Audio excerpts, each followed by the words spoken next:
Tonight at 10, Utah's 3rd District Court making a decision in the lawsuit between Planned Parenthood and the state of Utah, what this means for abortion access across the state. Plus, a massive mudslide in Little Cottonwood Canyon blocking the road. How the Utah Department of Transportation is keeping everyone safe as temperatures rise and runoff loosens the ground. And the latest updates on the trial of Lori Vallow Daybell, how a podcast is being used as evidence in the courtroom. Live from Utah's first TV station, ABC4 News celebrates 75 years. And welcome to ABC4 News at 10 o'clock. I'm Emily Flores. And I'm Glenn Mills. Thanks so much for joining us. We do begin tonight with the decision handed down in the lawsuit between Planned Parenthood and the state of Utah. That lawsuit stemming from HB 467, enacting new abortion laws here in our state. Yes, ABC4's Elena Castro joining us live from the 3rd District Court with the latest on this. Elena? We're here at Utah's 3rd District Court, where Judge Andrew Stone issued a preliminary injunction on the case, meaning this puts a hard pause on the state's efforts to shut down abortion clinics.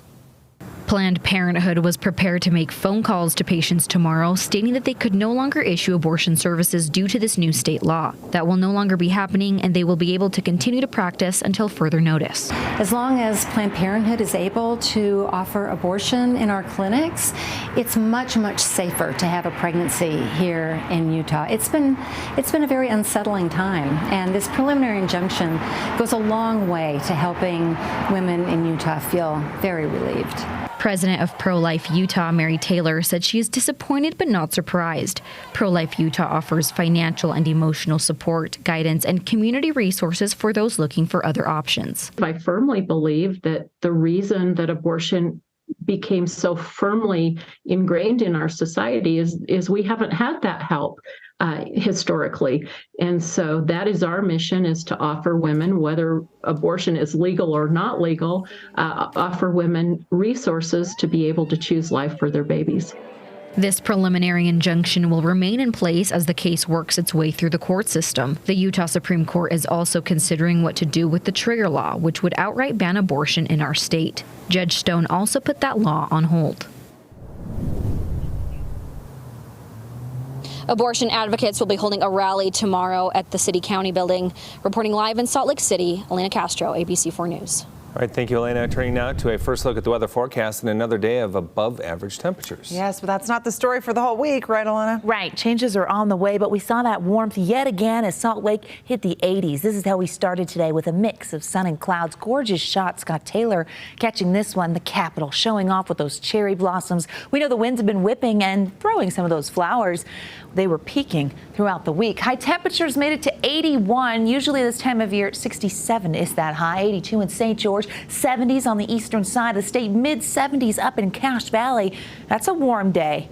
For May 2nd, they broke the record yesterday. Right now, we're still mild, low 70s in Salt Lake, 60s for Weber and Cache Valleys, 67 in Provo, 70 down there in St. George, where the cloud cover kept St. George at bay when it came to heating. Now, with the warmth, we know our rivers are going to rise, and we see that accelerated runoff. Flood warnings are in effect, as well as a few flood watches. We've got warnings for Garden City, the Little Bear River, Ogden River, and Immigration Creek, as well as flood watches in Cache Valley below Hiram Reservoir and for the lower Weber. So northern Utah staying active with high running rivers and minor flooding in locations. The Sevier River near Hatch also causing some issues underneath a flood warning for the next couple of days. So as we look at our waterways, we recognize over the next week temperatures are going to cool, but there are several other spots that we're keeping an eye on. Action Stage holds on in places like Spanish Fork Canyon, Chalk Creek, Silver Creek. So even though the temperatures back off, the threat holds steady. So a heads up there. Temperature trend showing that we've been warm. We have one more day of that, and then the roller coaster goes down. We hit average and then drop below it. I'll explain why as we track some storms coming up in my full forecast in just a few moments. Glenn, Emily, over to you. Thanks, Alana. Well, now to a mudslide across SR 210, covering the road about halfway up Little Cottonwood Canyon today. New footage we received just tonight from the Department of Public Safety's helicopter, where you can see right there the flowing water taking rocks, branches, trees down the side of the mountain there. At this time, the canyon is closed, and there's no word on when they plan to reopen it. It was closed already today when this happened for avalanche mitigation. You know, our forecasters, they've got their hands full trying to make sure that when we do have the canyon open, it's a safe situation. Again, no word just yet on when Little Cottonwood Canyon will reopen. Search and rescue team still searching the Weber River for a woman believed to have fallen into the water. Weber County officials saying multiple 911 calls coming in just after 5:40 last night saying a person was in the water screaming. They say there was also a report of a missing woman in her 20s around that same time. Now today, search and rescue divers using rafts to search areas of the river that are full of debris. They say a person can easily get caught up in it. First responders from across the county stationed at designated checkpoints along the river spanning Uinta downstream to Marriott-Slaterville. There's a lot of points, a lot of bridges, a lot of access areas, a lot of problem areas where people could get hung up. So we have those points where we can pick out a person if we need to. Officials say the fast-moving water is making their search difficult and the search could take some time.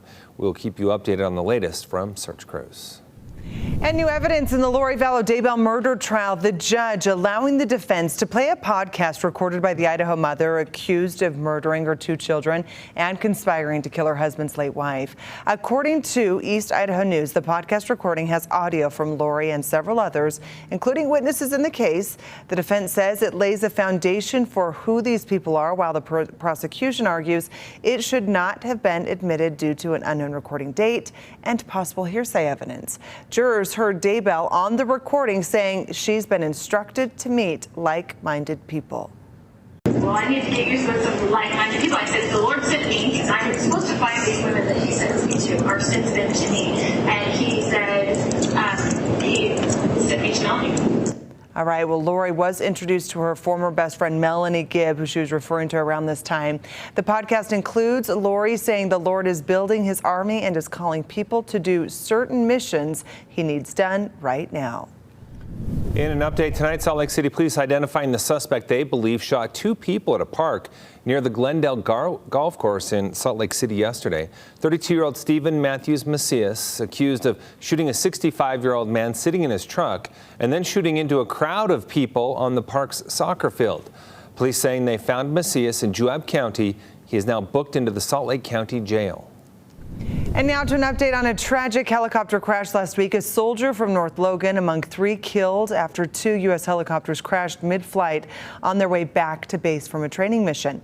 32-year-old Stuart Dwayne Wayman served some time in the National Guard, but later transitioned over to the active Army to help provide for his wife and 3 sons. Well, friends and family of Wayman say that his kind spirit, his love for his family, his patriotism, and gentle heart will be missed. I mean, he cared about everyone. He was a family man, and he really enjoyed serving this country. You know, he would be that kind of person who would, help any family in need. There is a GoFundMe set up to help his wife and children. If you're interested in donating, you can find that link on our website, abc4.com. Stick with us. We'll be right back.